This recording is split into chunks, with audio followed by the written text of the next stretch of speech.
Hi, fellows and my learners seeking for scholarship, and also my young graduates. Welcome to this Rich Gomez Forum again.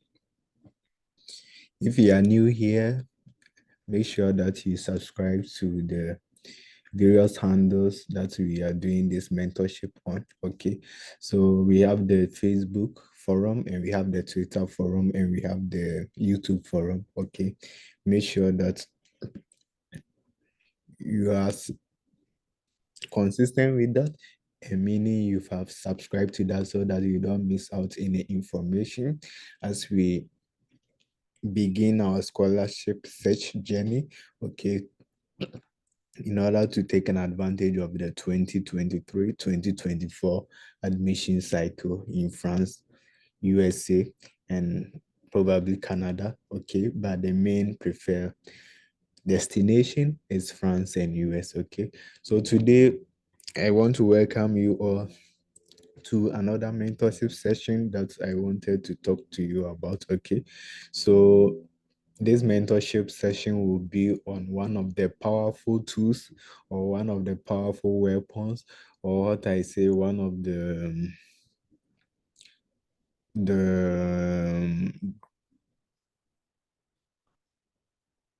essential elements, okay, which form an integral part of your admission and scholarship journey. Okay, and here we are going to talk about what I mean, the academic CV. Okay, what I mean by academic CV? Okay, so we are going to talk about that. As the term suggests, academic CV is quite different from your professional CV or your job CV. Okay, so in order to make sure that you have a very, very effective and potential academic CV. What are some of the necessary stuff that this academic CV need to encompass in order to make sure that whatever CV that you are sending to the admission committee, or you are making it as part of and parcel of your application procedure, is really like a good academic CV that can win you admission and scholarship. Okay, so let's take 1 minute and let me show you something. All right, so how does academic CV look like? Okay, as we can see on my screen, I crafted my own academic CV. Okay, I mean, I did my own academic CV, and that helped me to be able to secure admission at the master's level and also at the doctorate level. Okay, at the doctoral level. But what did I do? Okay, you could see here that I received a feedback on my CV when I got an admission, or I got some acceptance into a PhD program that I was interested in. Okay, and the professor or whoever is in charge of the scholarship or the funding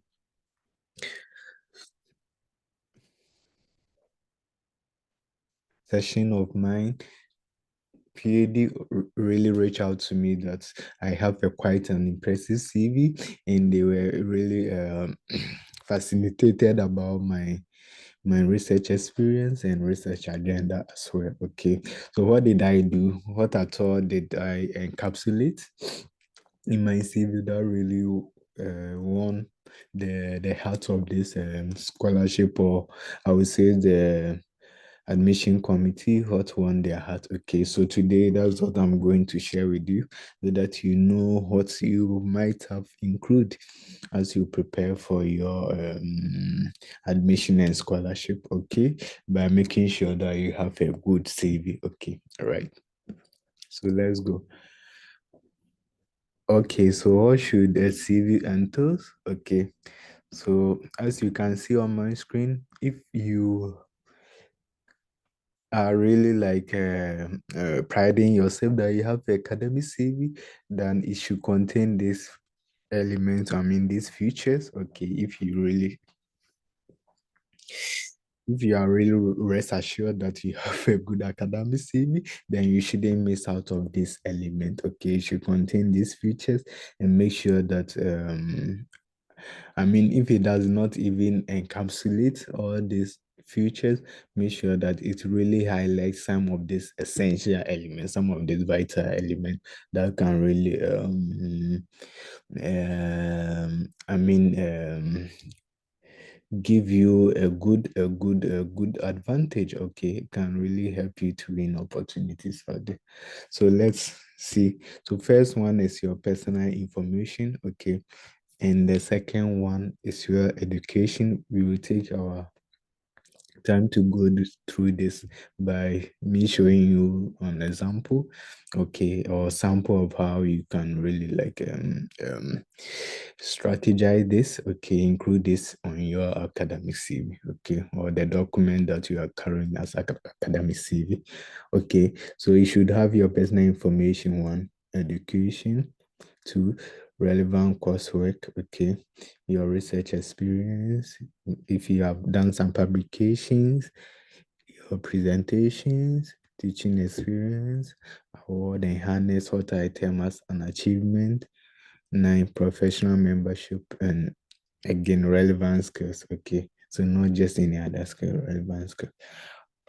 All right, so let me mention that one again. Your academic CV, which is a CV you are sending, okay, you are including as part and parcel of your application for admission and scholarship to France or US. Okay, this is what I term as your academic CV. Okay, it's something that sell you out. Okay, give a reason or give some brief background about you. Okay, it tell the admission committee that you know what you're about, you know why you are applying for the program, and this is the document that can say you out. I mean, that can exhibit you, okay, that can market you.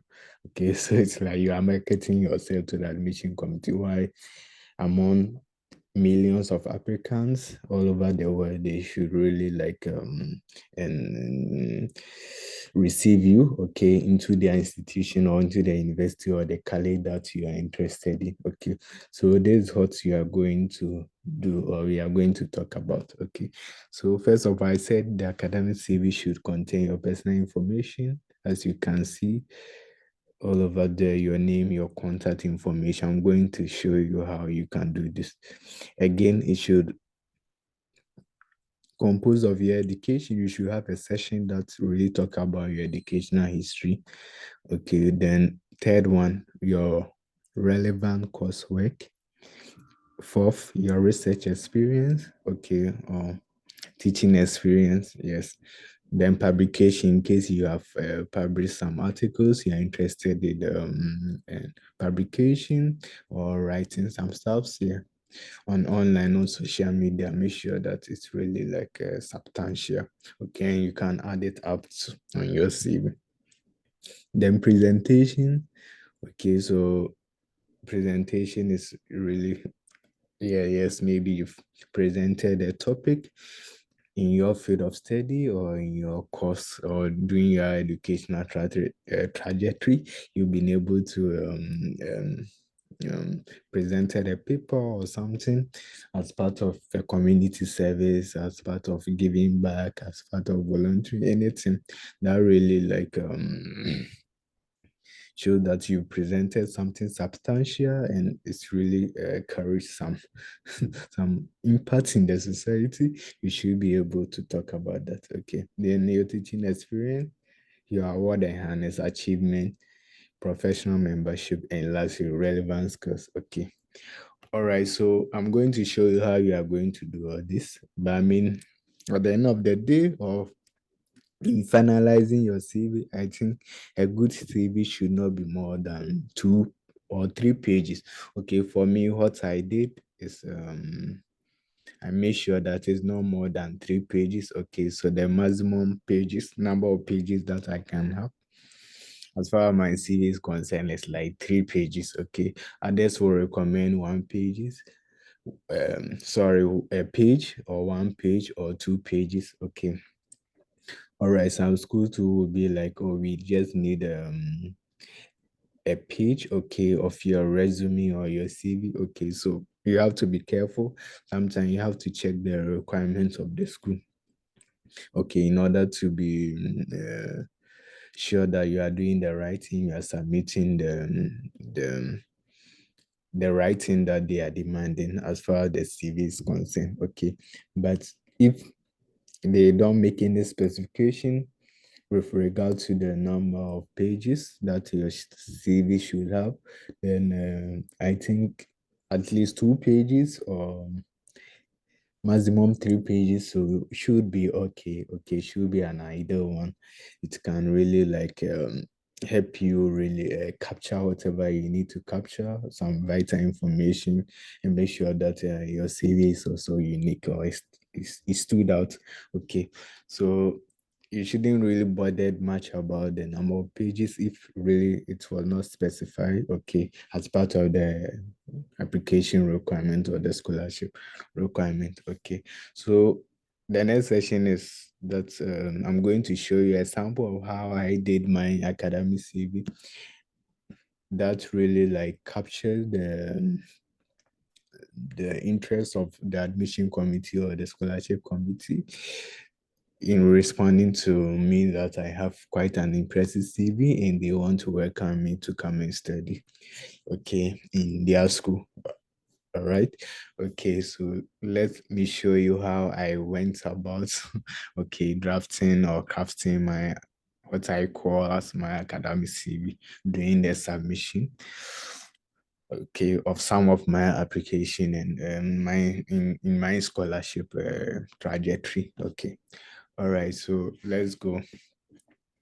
Yeah, so here is a sample format of how academic CV should look like. I mean, there are a lot of varieties of the format of academic CV on the internet, so you can just Google and search. Okay, I'm not saying that mine is is is perfect. Okay, I mean I'm not priding myself in that, but I mean this is the format that I use. Someone can also use different formats, and it can really serve the person. Well, okay, to the admission committee or the scholarship committee or whoever is reviewing your application. Okay, so I'm not saying that mine is perfect, but I mean mine will be able to give you some essential. It can give you a sense of what about some of the essential elements that your academic CV need to contain. Okay, when you are looking on the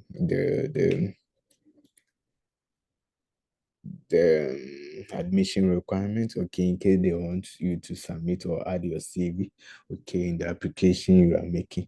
All right. So this is what the formats I use, okay, in drafting my academic CV, okay. So just as I talk about personal information education, you could see that the first session really captures, okay, really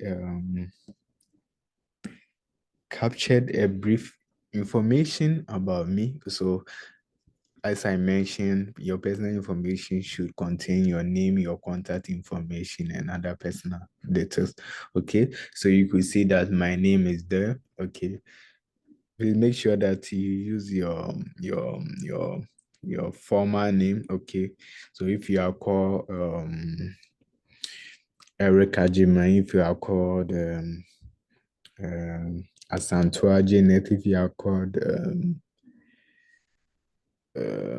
Janet Owusu, if you are called, you should use your phone, your former name. I mean, you should use your former name, okay, as captured on your.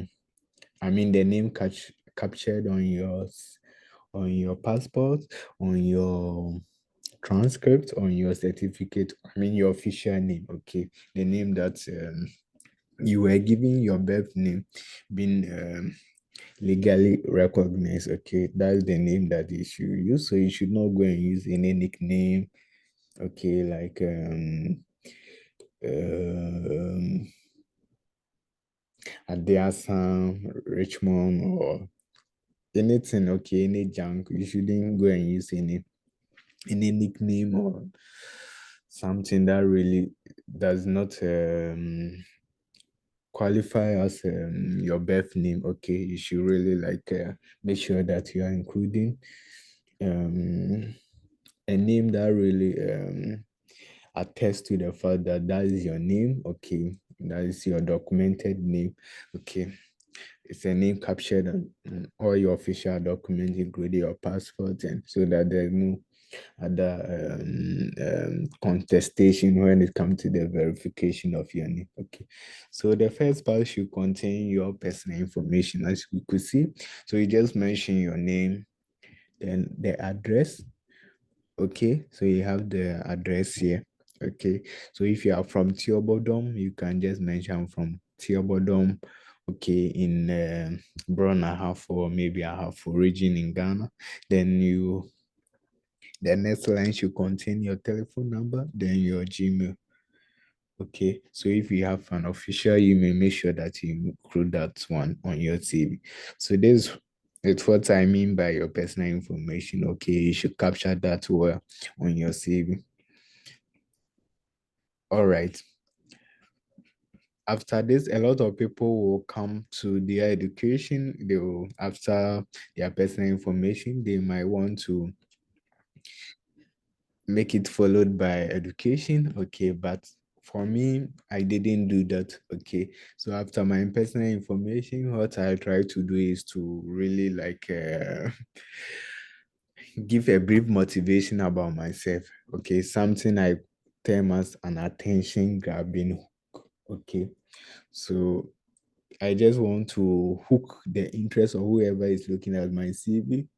Okay, to really have an interest to really have an in-depth examination about what really my CV is about. Okay, so for me, after my personal information, I don't just jump onto the education is session. Okay, where I will include my educational history. No, I don't do that. I just try to give a brief motivation about myself and my background. Okay, as as long as it really attests to the fact that I'm really motivated. Okay, applying to the graduate school, applying for the bachelor degree, whether master's or PhD. I try to get the attention of whoever is going through my CV that actually they should know a bit about me, though I'm going to write an essay in my motivation statement or my personal statement or any other personal essay that they might be able to get an in-depth idea about who I am or where I'm coming from in my motivations to study. I try to also give a brief, succinct description about that on my CV just to win their interest, just to hook them up so that they might develop much more enthusiasm in reading my CV. Okay, so that's what for me I term it as an attention grabbing hook. Okay, which is a brief introduction about myself and the reason why I'm applying to the school and what they should expect from me, okay, to contribute to the growth of the university in that field and to make sure that I'm creating a better future, okay, okay, for a better venue for societal impact. Okay, so I'm not saying go and copy this little, okay, don't go and copy the same thing. What you can do is just reflect, okay, think about your field of study, whether engineering, political science, chemistry, fishery, okay, whichever field, phases, whichever materials, whichever field of study you are in, you can just give a brief motivation, okay, that really will give the admission committee a sense of rational reason behind your application to their school. Okay, so that is what you should do. I'm not saying it's compulsory, but I mean it's really like make your CV interesting, because sometimes when you look at professional CVs, people have professional summary where they talk about their career perspective and what they hope to do, okay, in the job that they are applying to. Okay, so you can also use the same thing on your academic CV, but it should be something that really relates to academic stuff or academia, or the reason why you want to study, okay, in that particular program that you're applying to. Okay, so don't just go and mention something that differs from the course or the program you're applying to. Okay, you should make sure that it's really like tallies with the kind of program or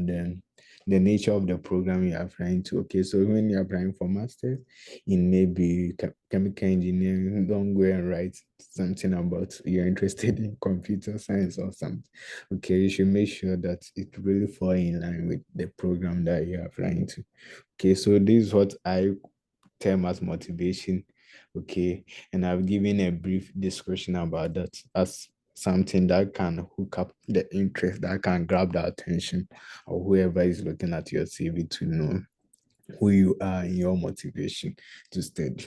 Okay, so that is that. Yes.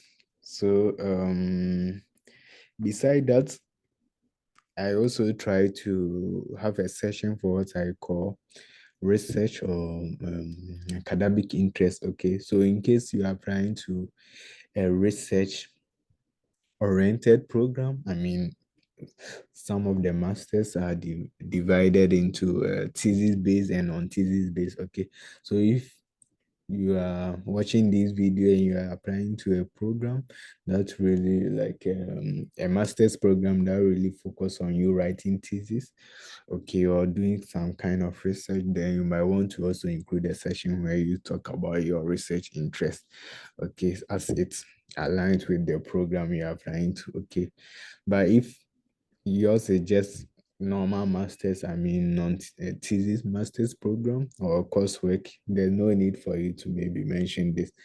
Okay, but I mean this one is, I try to bring this one in to help those who are really into doctoral research, I mean PhD, or into master's program that are thesis based or thesis oriented. Okay, that I mean you require a supervisor or a mentor guiding you throughout your research journey. Okay, so that's why I bring the research academic interest just to fill in that gap. Okay, so the third element is now the education. So here you should just give a brief background about your education. Okay, education. So you should list all the educational programs that you've had. Okay, so whether bachelor, whether master, whether HND, diploma, okay, you know the kind of education they have. So you have to list that, okay, in that order as I've shown you in the at- sorry. Okay, as it's being showed on the screen. Okay, so make sure that you capture your educational history here, beginning with the recent one. Okay, so if your recent level of education is bachelor, you should start with bachelor. Okay, if it is master, you should do that. If it is PhD, you should do that. Okay, if you are also SHS graduate or high school graduate, you should state that. Okay, so beginning with your recent or your I mean your recent completed level of study or level that you reach in your educational journey, you should mention that. Okay, so that's what the education aspect should contain. Okay, your academic qualification, including your degree. All right, and coursework. Okay, normally I don't really list the coursework in my education because I feel like that one they will see it on my transcript. Okay, they will see it on my transcript.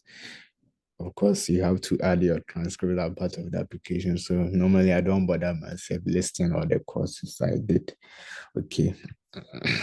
In the educational setting. Okay. Part of the CV. I don't do that. All right. Then followed by what again? I term something called teaching or research experience. Okay. So for this one, I mean, yes, if if if you are applying for mostly like a master's, that require that you be serving as a graduate assistant or research assistantship or like teaching assistantship, then it means that you can really like want the admission committee to catch a glimpse of your teaching or research experience. Okay, so you might want to use that session or this opportunity to really capture the brief information about what you did. Okay, some of the experience you have as far as teaching or research or project it's concerned. Okay, so you can also do that. All right. Then you come to award and harness, which is your achievement in another term. Okay. So here you capture some of the awards that you have received, whether scholarship, whether you were first in class, whether you were the best student, whether it's academic excellence award. Okay, any award that you think that you've received, okay, throughout your educational journey or your professional journey, you can really capture that. Okay. So that session is also dedicated for that. And we come to the working experience. Okay.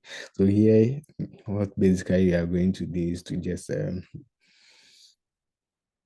capture your working experience. I mean, some experience you've gained, okay, in the professional world, in your career. Okay.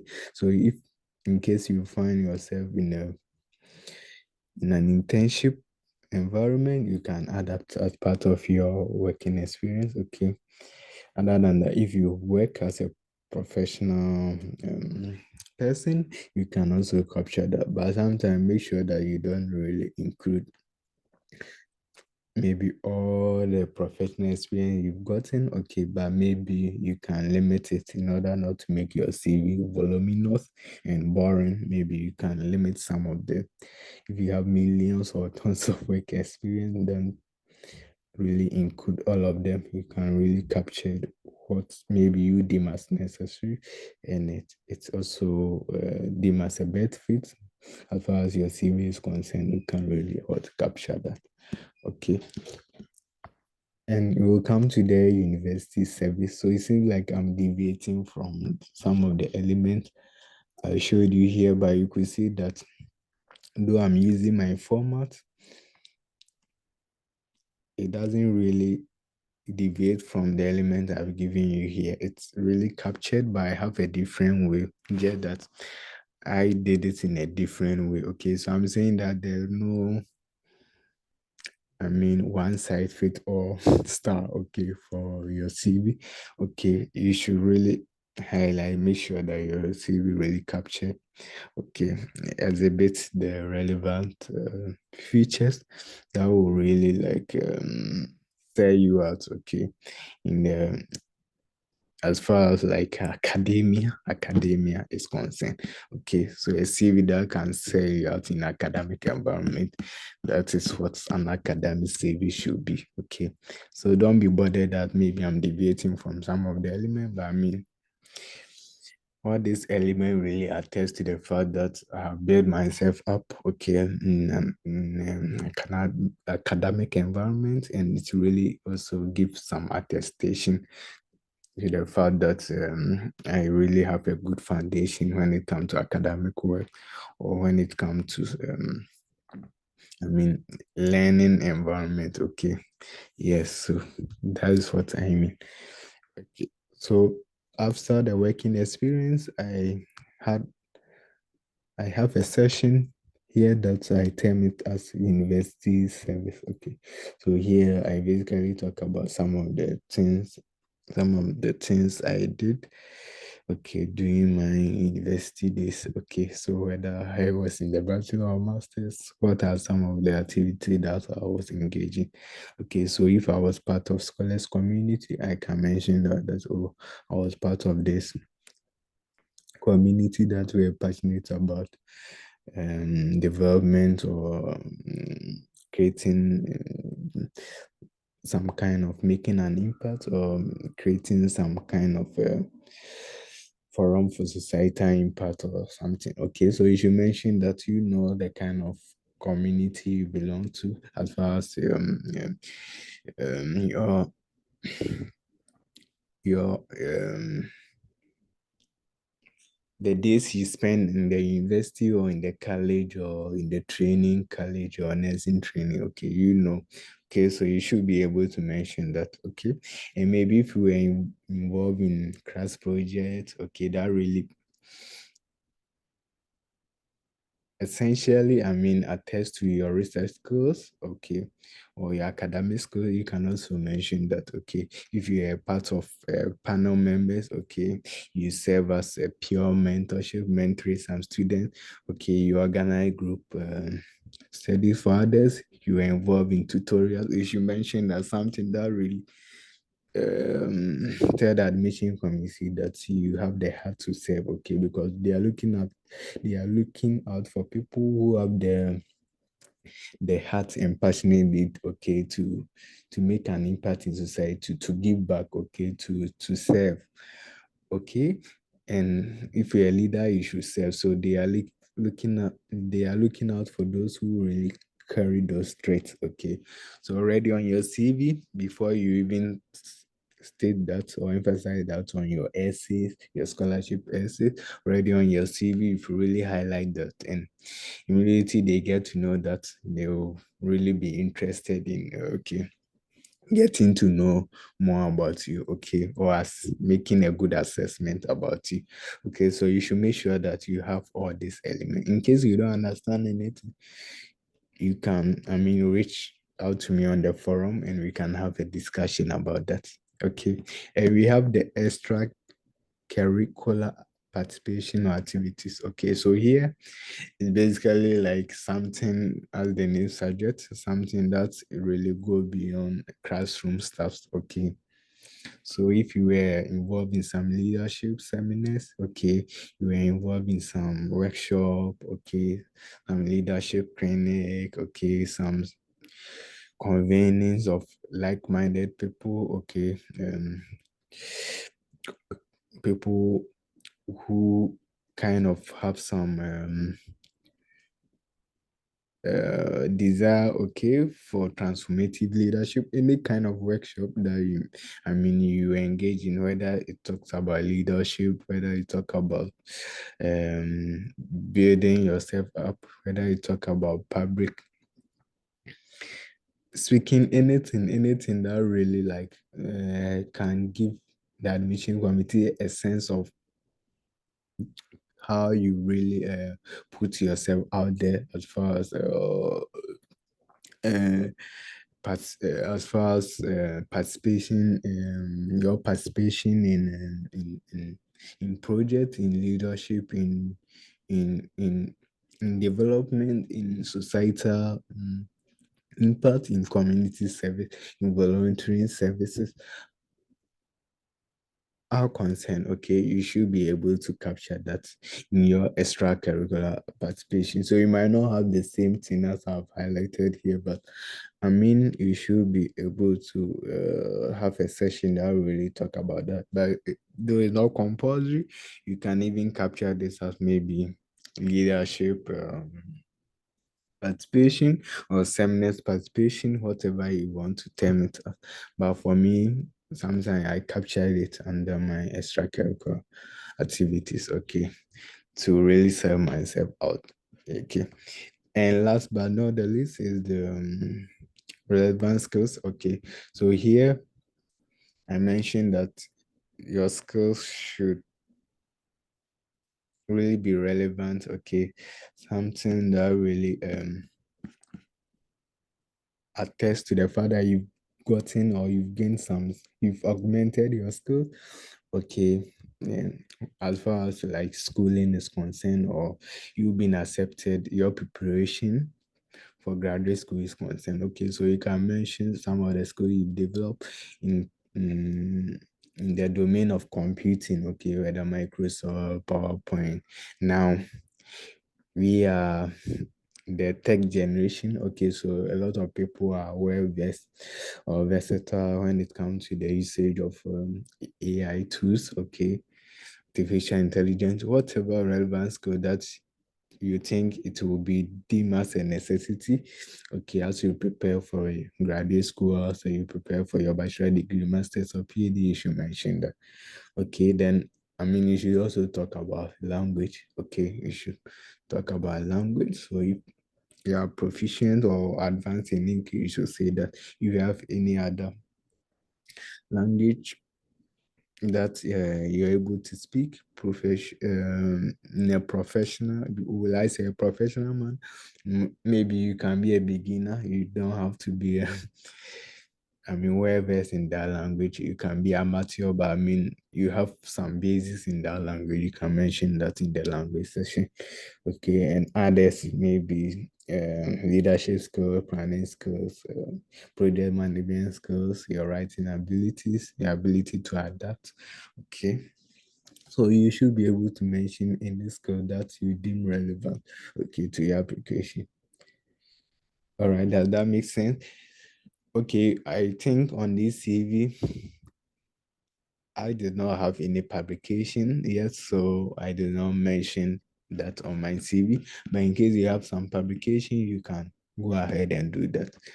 Okay, and lastly, you should be able to talk about references. Okay, some people really don't do that, but I think if you have the chance, you should be able to at least mention two or three people that these people can I mean, some of the school, during the school application, you are going to send in references. Okay. You are going to send notification to your referees to send some recommendation letter on your behalf. But I mean, on your CV too, if you really have some enough confidence, okay, you have some confidence in that these people can really back you up, okay.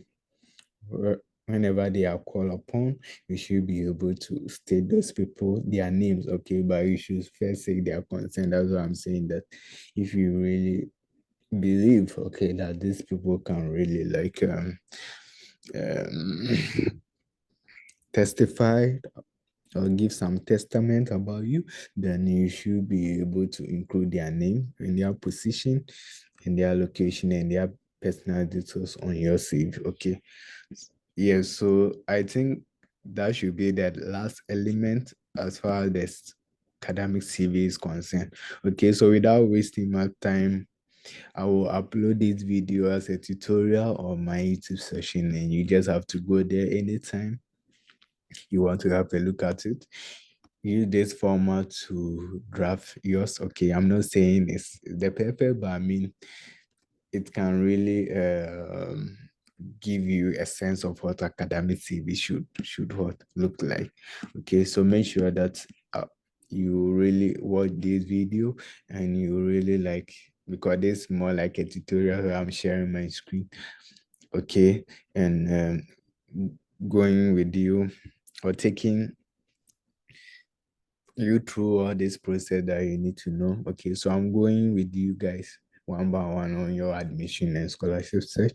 And I believe that if you are consistent in whatever I show you here on my screen in the form of videos, in the form of tutorials, I mean, it's going to give you an upper hand, or it's going to help you distinguish yourself, okay, from numerous applicants who are also fighting for this scholarship and this same admission that you are also striving for, okay, to have. So I think we should end it here. So this is a brief tutorial about how your academic CV should look like. Okay, so if you have a CV that you tell me it's academic CV and it doesn't look like this or contain this element that for me, I will humbly